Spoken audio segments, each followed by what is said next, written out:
So last week I actually got the privilege to enjoy my first film festival. The Sundance Film Festival was brought as an online event, obviously due to the way that the world is right now. And I had the opportunity to watch 5 films. That's a low number because I know a lot of people watch 20, 30. There was so much available for you to check out, but I only had the time to check out 5 of them. And this one is by far the best of all the ones that I saw. Actually, if I'm being honest, it's the only one that I would recommend out of the 5 that I saw, but I'm gonna do a live stream talking about everything that I saw on Sundance, so keep an eye out for that. I believe this Friday is when I'm gonna try to do that.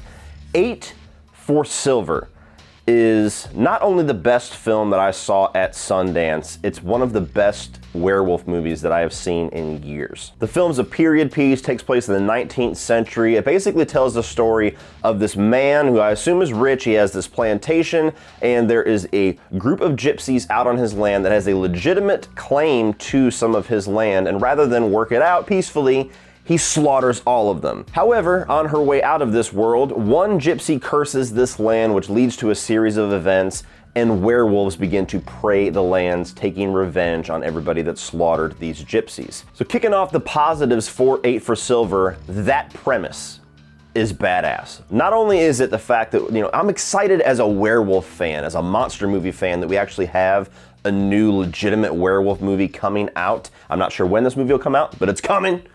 But I love the fact that it's not just a typical standard werewolf story. There's lore, there is some new changes to some of the werewolf rules, some interesting spins on it. There's this whole period piece aspect about these warring factions where you have the people that live in this house, and then you have all the gypsies trying to make the claim to the land.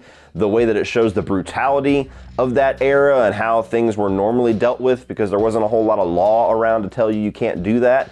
There was so much more depth to this movie than you would initially think if I just said, hey, there's a cool werewolf movie coming out. Even before werewolves show up, I was so invested in this movie. It starts off and it shows this war zone and this old school garb that people used to have to go into battle with, and the effects of mustard gas and the wounded and how the wounded were taken care of back in the day. It wasn't as simple as just rolling them into the hospital and pump them full of drugs and we'll figure this out. Nope, you're getting your foot chopped off. That's all we can do. Now to the next person.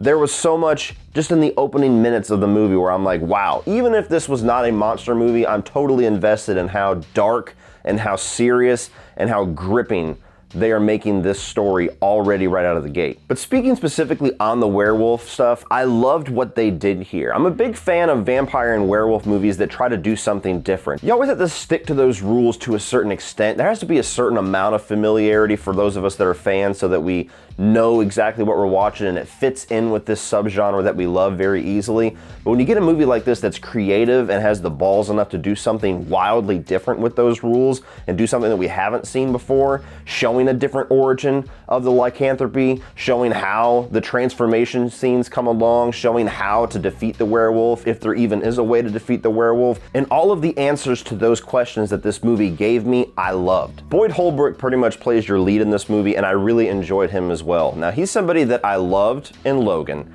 and he's somebody that I didn't really care for in The Predator. So he's an actor where I'm like, I don't know where I stand with this guy. Was he just in a great movie in Logan, or is there actually something there to this guy and Predators wasn't a very good follow-up? No, there's something to this guy. He's got great screen presence, and I really enjoyed his character and what he brought to it. He's basically a guy that comes into this situation after this curse has already started to run amok. He comes in with a certain amount of information that he already has, that he only lets everybody else know just enough, and he knows exactly what's going on, figures out how they're supposed to get this situation taken care of, brings in everybody with just enough information to let them know that he's not full of shit. And then there's this really tragic backstory to him that you start to figure out throughout the movie that he eventually discloses that just adds to the depth of his character and gives a little bit more meaning to what his placement in the story is. And I just really enjoyed him as kind of our vessel for how to maneuver around this very unique werewolf tale. And taking a page out of my buddy Brian Lomax's book, man alive, this movie had something to say. That probably sounded more Australian. I love you, Brian.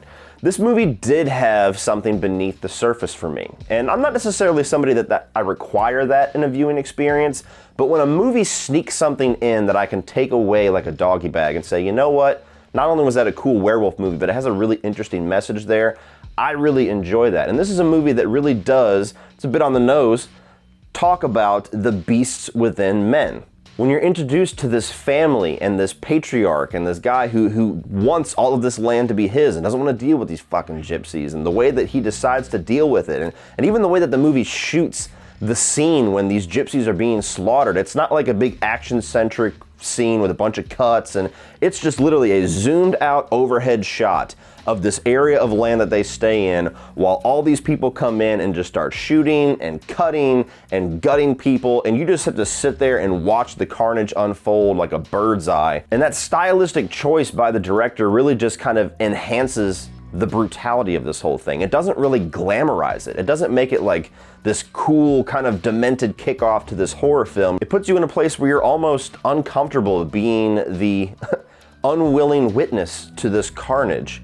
And talking about carnage, Carnage Candy is alive and well in this movie, baby. The body horror in 8 for Silver was not only impressive, but it was damn right stomach churning. I don't want to overhype it. Like, this is not something that's gonna like make David Cronenberg shit himself, but this is just a movie that goes for such a visceral, real feel to its gore that you kind of have to take a second and a third look to actually make sure that that's an effect and not somebody's actual arm halfway torn off their body just with tendons and shit hanging out. Like, there's a scene where they are taking all of their time and attention on one specific gypsy and making sure that he knows that he fucked up by talking back to their commander.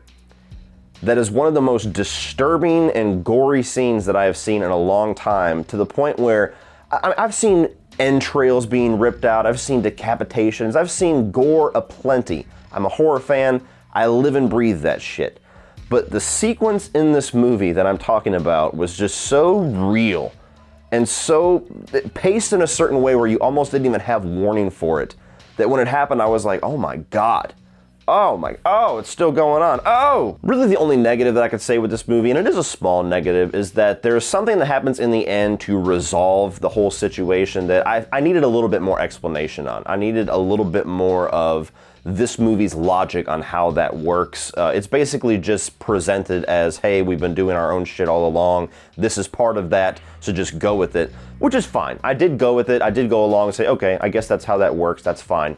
But as somebody that loves werewolf movies and knows how traditionally these rules work, I do need just a little bit more context to that. If there was even just like a director's commentary that was saying, hey, you know, there's a line early in the movie and this is how that's all I really need. Honestly, it's that small of a negative. But overall, guys, I loved this movie. It's a very different take on a genre that I love, that I have missed dearly. God damn you, Twilight, for taking away vampires and werewolves for so fucking long. Now it's time to come back, and 8 for Silver is the first one doing it right. So I don't know when to tell you guys this movie is going to be released. I don't know in what fashion it's going to be released, if it's going to be theater, if it's going to be VOD, if it's going to be both, if it's even going to be this year. I really do not know. This is my first experience with Sundance. All that I can tell you is keep your eyes and ears open for 8 for Silver, because if you're a horror fan, if you're a werewolf fan, if you're somebody that loves period pieces or gothic horror, this movie was awesome. So keep that title in the back of your minds and find this thing whenever it's finally released. Add it to your collection. Go out and buy it. So for those of you that actually experienced Sundance along with me, let me know what your thoughts are for 8 for Silver. If you're somebody that unfortunately did not get to, I'm telling you, come back to this video and let me know how you think about this movie, or at least tell me what you love about the werewolf films, or what sounds intriguing the most about what I've told you about 8 for Silver. Let's talk down below, and I hope you guys get to see this sooner than later. Please like and share this video. Hit that subscribe button if you're not already a subscriber. You can check out all of my other stuff. I have a lot more vampire movies than I do werewolf movies, but I feel like this year is the time to change that. I'm in a monster mood this year. So keep your eyes peeled for that. Hitting the subscribe button is the best way not to miss it. Thank you guys for watching as always, and remember, opinions are like assholes, but that doesn't mean that you have to be.